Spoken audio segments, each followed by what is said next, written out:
আসসালামু আলাইকুম। কেমন আছেন সবাই? আলহামদুলিল্লাহ আমিও ভালো। একটি নতুন ব্লগে আপনাদেরকে ওয়েলকাম করছি। তো সকালে আমার হাসব্যান্ড যেহেতু আজকে শুক্রবার, তো বাজার নিয়ে আসছে, মাছ নিয়ে আসছে, কাতলা মাছ, তারপর এদিকে মুরগি, এদিকে চিচিঙ্গা নিয়ে আসছে। মুরগি আমি কেটে রেখেছি, লেবু নিয়ে আসছে, আরও সবজিও নিয়ে আসছে, শুকনা ভাজাও নিয়ে আসছে সবকিছু। কারণ সবকিছু বাজার শেষ, ময়দা, নুডলস, বিস্কিট সবকিছু নিয়ে আসছে। সবকিছু গুছিয়ে রাখবো।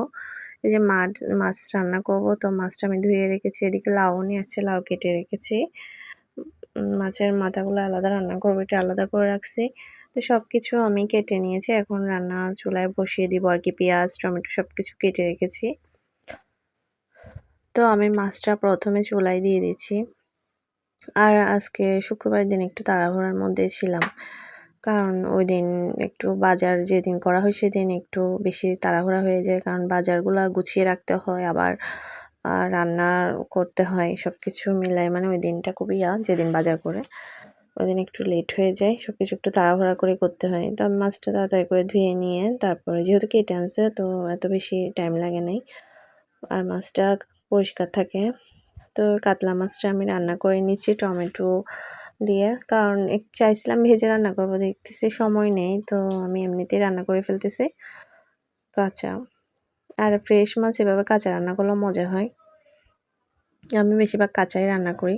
তো আমার মাছটা রান্না হয়ে গেছে। এদিকে মাছের মাথাটা আলাদা টমেটো দিয়ে ঝোল করে রান্না করতেছি।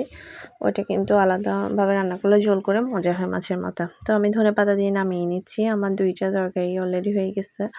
তারপর এদিকে আবার চিচিঙ্গা ভাজি করতেছি একটু ডিম দিয়ে। সবজি খেতে আমার ভালোই লাগে বলতে গেলে। তো তাড়াহুড়ার মধ্যেই আছি, তাই তাড়াহুড়া করে আজকে রান্না করতেছি, যেহেতু বিকালে একটু বাড়িতে যাব। তারপর এদিকে চিচিঙ্গাও আমার ভাজি করা হয়ে যাচ্ছে। তো সবকিছু আমি নামিয়ে রাখবো। আবার মুরগি রান্না করতেছি বাচ্চাদের জন্য। এইটা কিন্তু আজকের ব্লগ আপনাদের সাথে শেয়ার করতেছি, মানে কি অবস্থা, রান্নাও করতেছি একদিকে ভিডিও করতেছি। তো তারপর আমার মুরগি রান্নাটা হয়ে গেছে। দেখেন আমার রান্না বান্না সবকিছু হয়ে গেছে। আমি টেবিলে সব সাজিয়ে রেখেছি। এই যে এদিকে লাউটা রান্না করেছি দেখতে পাচ্ছেন। এদিকে মাছ রান্না করেছি টমেটো দিয়ে। তারপর এদিকে চিচিঙ্গা ভাজিটা তাড়াহুড়ার মধ্যে করতে গিয়ে একটু হয়ে গেছে। তেল বেশি হয়ে গেছে আজকে চিচিঙ্গা ভাজিতে, কিন্তু খুবই মজা হয়েছে। তারপর এদিকে মাছের মাথাটা মানে রান্না করেছি ওটা।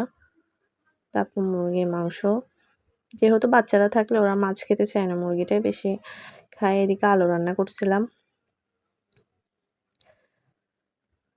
তো এই আর কি আমাদের দুপুরের আয়োজন। সবকিছু মানে সার্ভ করে দিয়ে আমরা খাওয়া-দাওয়া করে নিব। তো এরপরে আবার একটু রেস্ট করে বিকালের দিকে একটু পাস্তা রান্না করতেছি। মেয়ে খাবে বলতেছে পাস্তা। তো এই যে পাস্তাও বেড়ে নিচ্ছি আমাদের জন্য।